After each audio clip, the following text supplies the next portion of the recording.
estamos ya con Diana Haber, con nuestra psicóloga que allí nos está esperando para conversar, como siempre, de temas muy interesantes sobre los que vale la pena reflexionar. ¿Cómo estás, Daya?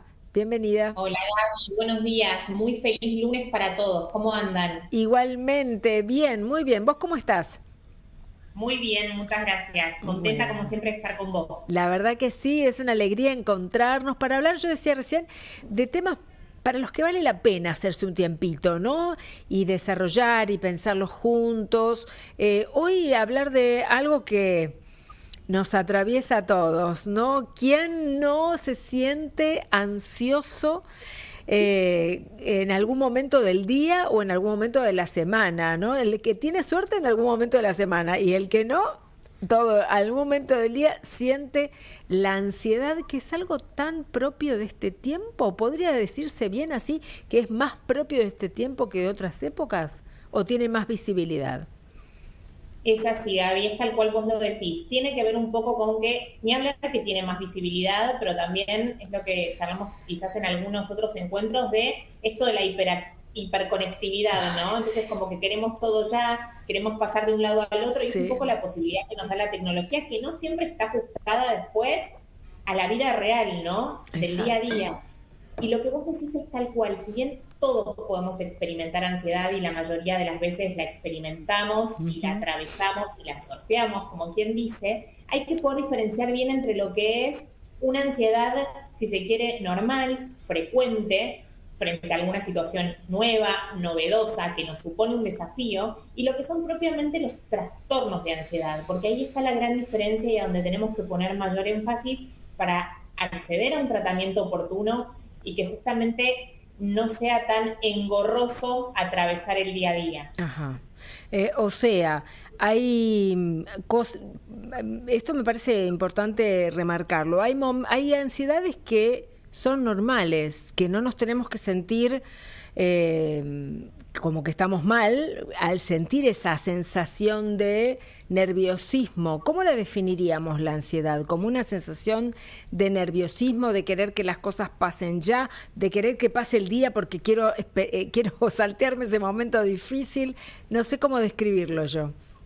La ansiedad es Bien, preocupación, pero cuando hablamos de un trastorno de ansiedad podemos decir, si se quiere, que es una preocupación o un miedo mal activado bien. o Ahí está, activado bien claro. exacerbadamente, mucho, muy Ujú. intenso y que incluso nos es difícil de controlar y por ende nos es difícil de controlar esa situación que nos Claro, dispara este miedo, esta inseguridad, este nerviosismo extremo, como muy bien decís, ¿no? claro. Entonces, por un lado, identificar esto y también entender que dentro de lo que es el espectro de trastornos de ansiedad, no es únicamente lo que uno por ahí conoce más comúnmente como el trastorno de ansiedad generalizado, que quizás es como más inespecífico, si se Ujú. quiere, porque es absolutamente todo lo que supone mi día me genera como esta sensación de nerviosismo, de ansiedad, Claro. de qué va a pasar, va a salir bien o va mal. Es como un espectro mucho más amplio de la ansiedad exacerbada, pero también hay otros tipos de trastornos que también están englobados dentro de lo que tiene que ver con la ansiedad y que muchas veces son más frecuentes de lo que uno cree, ¿no? Que por ahí tiene que ver, bueno, el trastorno de pánico también es algo bastante conocido, que es Sí. justamente como este miedo intenso acompañado por síntomas físicos muy fuertes, que tiene que ver con esto de la tensión muscular, las dificultades para respirar, las palpitaciones muy exacerbadas. Después también tenemos las fobias específicas, que esto también Claro. muchas veces uno dice, por ahí no sé por qué, pero a esta situación determinada o a esta cosa, objeto determinado, le tengo un miedo terrible y no recuerdo haber tenido algún problema en una situación específica. No entiendo por qué me pasa esto, pero es algo que realmente no lo puedo controlar y no lo puedo Claro. enfrentar. Sí, sí. Después, algo que realmente también es bastante limitante para las personas y tiene que ver con el trastorno a la ansiedad social, ¿no? Esto del miedo de interactuar con otros porque ¿qué van a pensar de mí? ¿Me van a juzgar? ¿Van a pensar que soy tonto, que no sé esto, que no sé lo otro? Y muchas veces terminamos tomando conductas evitativas de esas relaciones, lo que por Claro. supuesto entramos en un círculo que incrementa nuestra ansiedad. Y después también la ansiedad de separación, ¿no? Esto del temor intenso de perder a alguien que para nosotros es significativo, ¿no? Y vivir todos los días con ese temor de, bueno, y me va a dejar de querer y se va a alejar de mí. Entonces, todos estos aspectos que por ahí muchas veces como que nos cuesta encasillar y decir, ¿por qué me está pasando esto que me está pasando? Bueno, también tiene que ver con la ansiedad. Claro. ¿Y cómo hacer para identificar cuándo me estoy pasando, cuándo me estoy yendo de lo normal, cuándo estoy sobredimensionando las preocupaciones y cómo hacer para darme cuenta de cómo trabajarlo, para no sentirme así mal, tan preocupado todo el día? Es algo que me parece que se estarán preguntando muchos en este momento. Sí, y en eso las personas somos súper sabias en el sentido de decir, sabemos cuando algo nos genera un nivel de sufrimiento tal que entendemos que es patológico.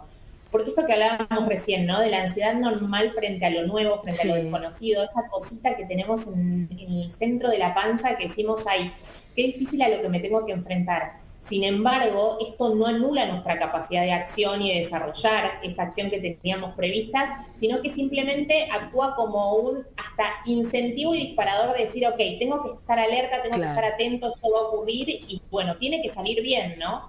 Sin embargo, cuando la ansiedad es exacerbada y ya es un trastorno que requiere quizá de otro tipo de atención, justamente vamos a hacer, en este miedo mal activado, vamos a tender a huir, a correr de claro, esa situación y vamos a claro, empezar a incurrir en conductas evitativas, vamos a perder el control de esa situación y la situación es la que nos va a controlar a nosotros. claro. Entonces, ese es el momento en donde decimos, ok, esto requiere de un tratamiento.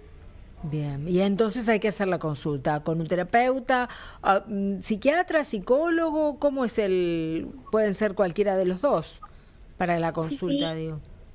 absolutamente, y esto también va a tener que ver con el monto de ansiedad, ¿no? Muchas Mm, veces hay pacientes que responden súper bien a la terapia en general cognitivo-conductual porque tiene que ver con esto de poder cambiar estas claro, cogniciones erróneas, ¿no? Porque muchas veces este miedo mal activado tiene que ver con un análisis distorsionado de la realidad, ¿no? Entonces, claro, como que todo lo pensamos como si fuera mucho más grande de lo que la realidad es. Entonces, muchas veces con un profesional que nos ayude a desafiar esas creencias distorsionadas que tenemos y que nos ayude a resignificarlas, vamos a tener un buen claro, tratamiento. Ahora, si nuestro nivel de ansiedad es tal, en donde no solamente median cuestiones ambientales, si se quiere, que fueron favoreciendo y cronificando nuestra ansiedad, sino que además tenemos algunos desequilibrios en nuestras sustancias cerebrales, factores ambientales de estrés sostenido, y ya la ansiedad es tal que necesita quizás algún modulador del estado de ánimo, entonces ahí sí, por supuesto, vamos a necesitar el trabajo interdisciplinario con un psiquiatra.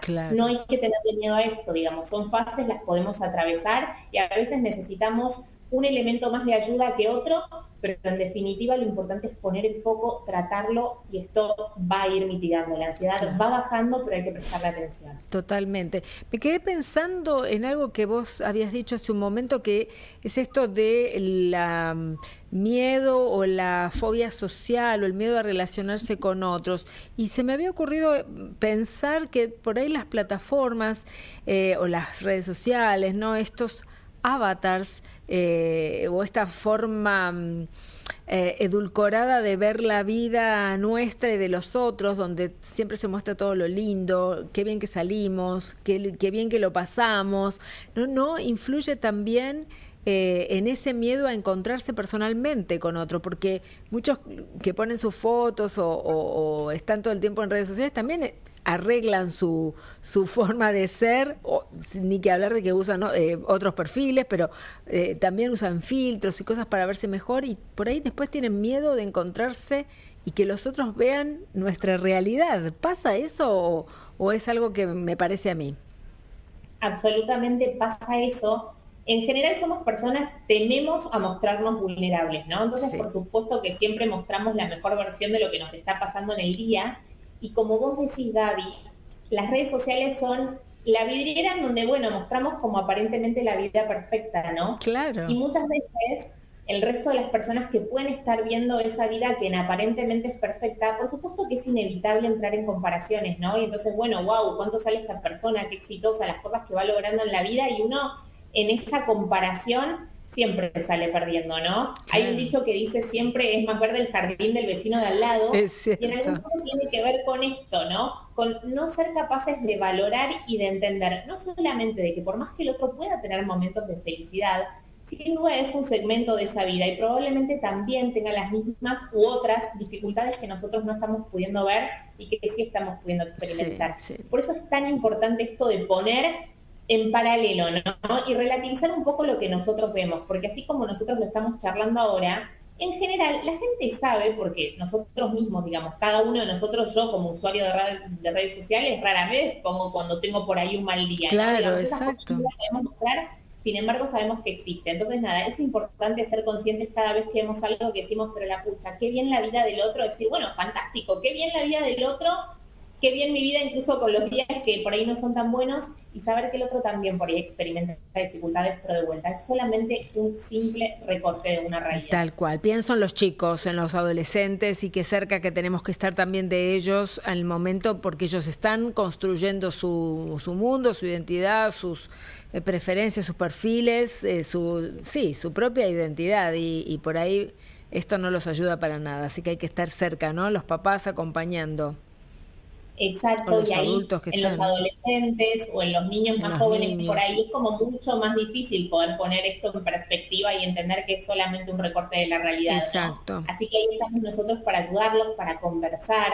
acerca de las redes sociales, acerca de lo que en general se muestra, no se muestra, enseñarlos también a tener mucha gratitud y a valorar los aspectos de la vida en familia, en comunidad, digamos, siempre es lindo conversar de las cosas lindas que nos pasan y también aprender a valorar esas cosas que por ahí no siempre mostramos, pero que también están y que son muy Exacto. disfrutables y que vale la pena tenerlas siempre presentes. Exacto, gracias Daya, gracias por compartir con nosotros un diálogo cada semana para que podamos pensar en las cosas en las que a veces no nos detenemos, pero que como decía al comienzo, vale la pena dedicarles un tiempito. Gracias a vos. Ha sido un placer como cada día, un cariño grande, hasta luego. Chau, chau.